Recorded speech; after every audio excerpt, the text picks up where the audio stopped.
From the Wisconsin Taxpayers Alliance, Wednesday, September 7th, 2011, a brief interview with President Todd Berry, 321.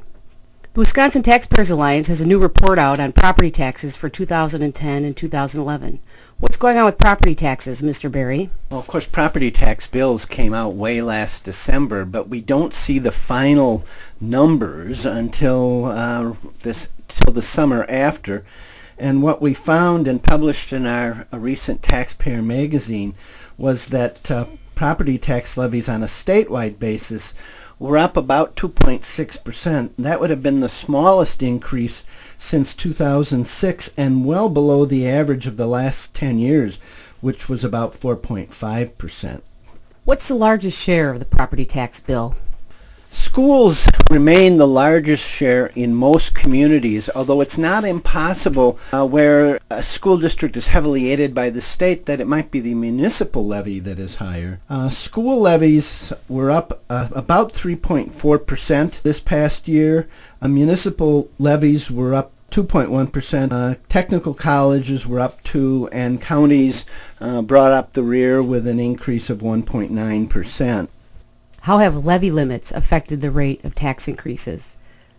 For about the last 5 or 6 years, the governor and legislature have imposed levy limits on various local governments. They vary by type of government, but that has slowed the growth in particularly municipal and county levies. Schools are under revenue limits, and again, that kept their growth last year, their property tax growth, to 3.4%.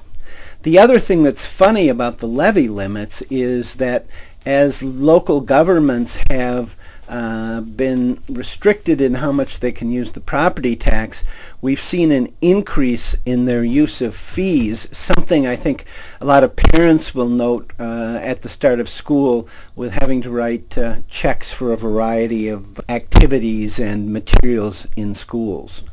What does the future look like for property taxes? Well, the state budget that was passed early this summer means that the next 2 years will be fairly tight in terms of local revenues for school districts, municipalities, and so forth. In effect, municipalities, counties, and perhaps technical colleges will not be allowed to increase their property tax levies, and the revenue limit for schools is actually going to be cut 5.5%. Now, it's hard to generalize because state aid formulas and individual circumstances can play havoc sometimes with averages, but we should see very modest property tax increases on a statewide basis this December, 0 to 1%, something like that.